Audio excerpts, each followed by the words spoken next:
80 million tons of plastic is dumped into our oceans every single year. As an island nation, this is a very, very important number, and it's a very worrying number. Facts like this and other facts are found in this magazine called the Ocean Lust e-magazine. The Ocean Lust e-magazine is the brainchild of Ayesh Ranawaka. Other අප සමග එක්වී සිටින්නේ Mr. Ayesh Ranawaka.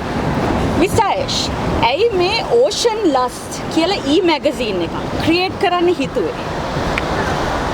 මේක කැසි මේක මේ මගේ කියන්නේ පුංචි සිතුවිල්ලක් සහ ඒක ඩිරයිව් වෙලා එන තැනක් තියෙනවා.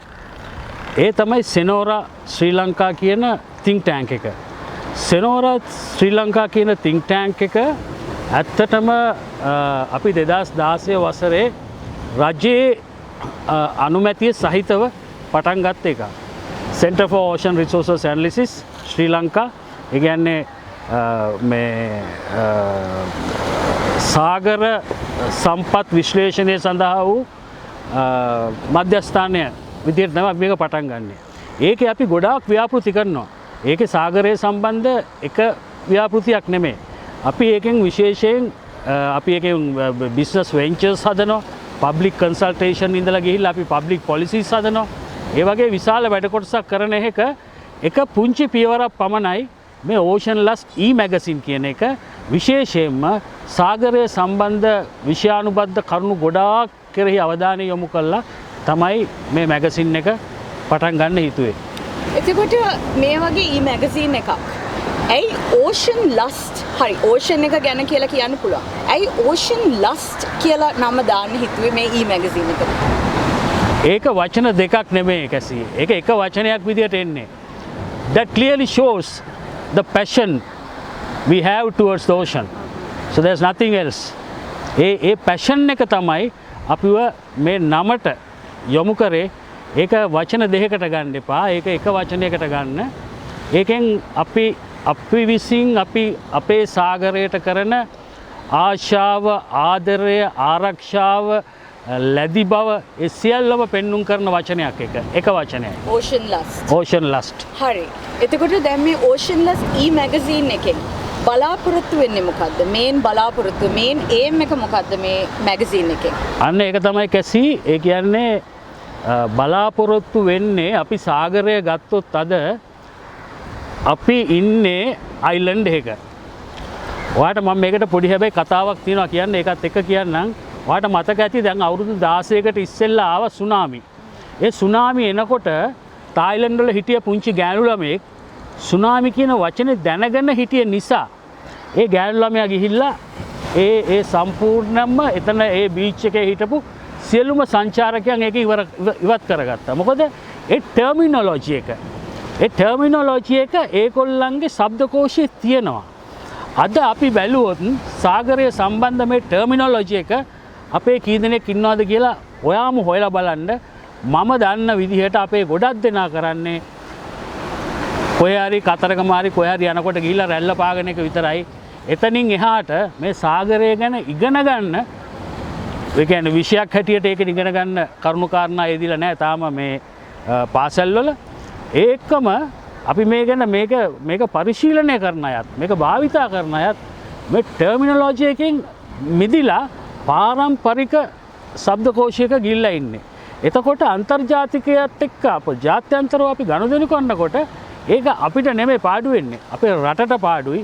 ඒ රටට පාඩු වෙනකොට නිතැතින්ම ඒක ඒ පාර්ශවකරුවන්ට ස්ටේක් හෝල්ඩර්ස්ලට ඒක බලපානවා. ඒක තමයි ප්‍රධාන හේතුව මේ e-magazine එකෙන් හරි ආටිකල්ස් හදලා හරි ටර්මිනොලොජි එක යටතේ මේ ශ්‍රී ලාංකික ජනතාවට මේක පුරුදු කරන්න තමයි අපි බලාපොරොත්තු. එතකොට මේ Ocean Lust magazine එකේ මොන හරි main theme එකක් තියෙනවද ඔයගලන්ගේ?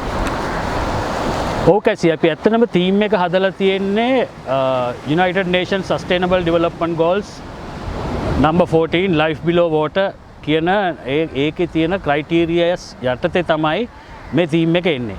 එතකොට ඒකේ ප්‍රධාන ඉලක්කය තමයි sustainability. Sustainability කියන්නේ තිරසාරත්වය. තිරසාරත්වය තියෙනවා නම් environment එක හරියට තියෙන්න ඕනේ. ඒකින්ද අපි අනිවාර්යයෙන්ම මේකේ වැඩි බරක් වැඩි බරක් මේ මැරීන් එන්වයන්මන්ට් එක ප්‍රොටෙක්ට් කරන ආරක්ෂා කරන විදිහ සාගර මේ සමුද්‍රීය පරිසරය ආරක්ෂාව සඳහා වැඩි බරක් යොදලා තියෙනවා. නමුත් මේ සියලුම ආටිකල්ස් යන්නේ ඉංග්‍රීසි භාෂාවෙන්. ඒ ඉංග්‍රීසි භාෂාවෙන් ගියාට අපි මේ වගේ යම් යම් ප්‍රෝග්‍රෑම්ස් මේ YouTube channel එක හරහා කරනවා මේක අපේ ශ්‍රී ලාංකීය ජනතාවට මේක තේරුම් බේරුම් කරලා දෙන්න. මොකද ඉංග්‍රීසි භාෂාවෙන් ලියන්නේ ඉංග්‍රීසි භාෂාවෙන් ලියන්නේ නැතුව මේකේ හරි නිමැවුමක් දකින්න බෑ. මොකද ඒ ටර්මිනොලොජි එක එන්නේ නැහැ. දැන් ඔය sustainability SDG number 14 life below water කියන එක ඒ life below water කියන එක අපි ඇත්තටම සිංහලට ට්‍රාන්ස්ලේට් කරලා ගත්තොත් වතුර යට තියෙන ජීවිතය වගේ. නමුත් එහෙම නෙමෙයිනේ. ඒ වතුර යට තියෙන ජීවිතය කියපු ගමන් එන්නේ ෆිෂරීස් පැත්ත විතරයි. නමුත් ඊට අමතරව මේකේ ලිවිං රිසෝසස් තියෙනවා, non living resources තියෙනවා. එතකොට මේ දෙකම එකට අයිති වෙනවා. එතකොට මේකේ non living resources අපි ආරක්ෂා කරන්න ඕනේ. ඒ වගේම තමයි living resources. එතකොට අපි වැඩි බරක් යොදනවා environment පැත්තට. ඊට පස්සේ ෆිෂරීස් පැත්ත ඇත්තටම අනිවාර්යයෙන්ම අපි අන්තර්ජාතික පැත්තෙන් බලනකොට අපි බොහෝම පසුබාලා තියෙන්නේ. ඒ ගැන නම් වෙනමම මේක කියන්න ඕනේ. ඒක මෙහෙම කතා කරලා බෑ. ඒක දීර්ඝ සබ්ජෙක්ට් එකක්. අපේ දීවරයෝ බොහොම ශක්ති සම්පන්නයි. ඒගොල්ලන්ට බොහොම ගැඹුරු අත්දැකීම් තියෙනවා. නමුත් මොකද්ද අපේ තියෙන පසුබෑමකට මේ රාජ්‍ය යාන්ත්‍රණයයි මේ අපේ මේ දීවර සහෝදරවරුන්ගේ තියෙන ප්‍රායෝගික අත්දැකීම් වල තියෙන ඒ යාන්ත්‍රණයයි තාම එකට මුසු වෙලා නැහැ. අන්න ඒ කම්පැටිබිලිටි එක හදන්නත් අපි මේකෙන් උත්සාහයක් දෙනවා. එතකොට ෆිෂරීස් තියෙනවා, එන්වයරන්මන්ට් තියෙනවා, ඒ එක්කම ඩිෆෙන්ස්.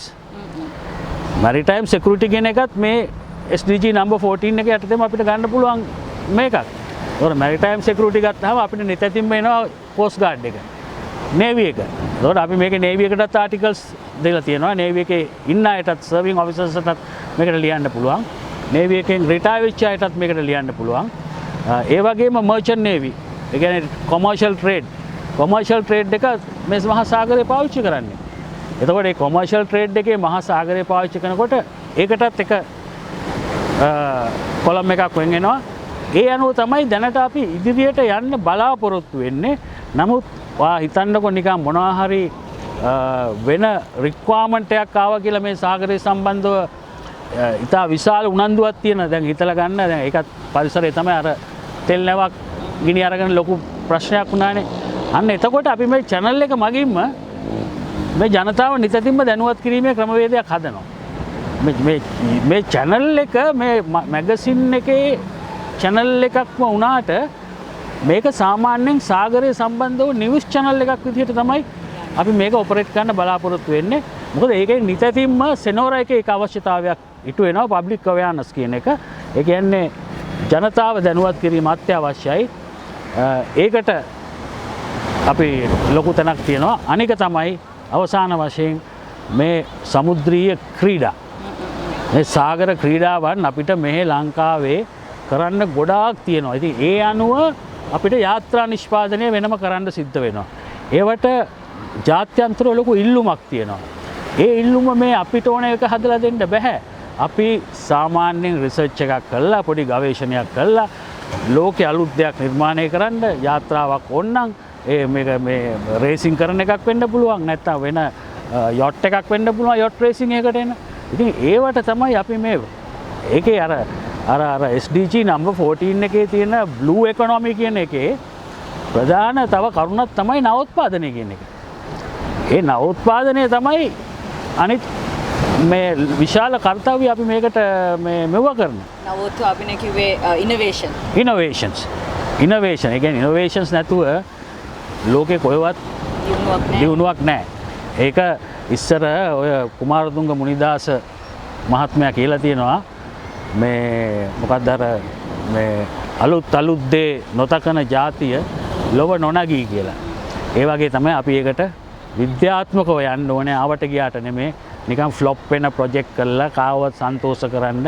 එහෙම නැහැ. ඒකට අපේ මේ ජනතාව දැනුවත් විය යුතුයි. අපේ මේ ආරම්භය අපි කරන්නේ ඒ පබ්ලික් අවයානස් එක සඳහා.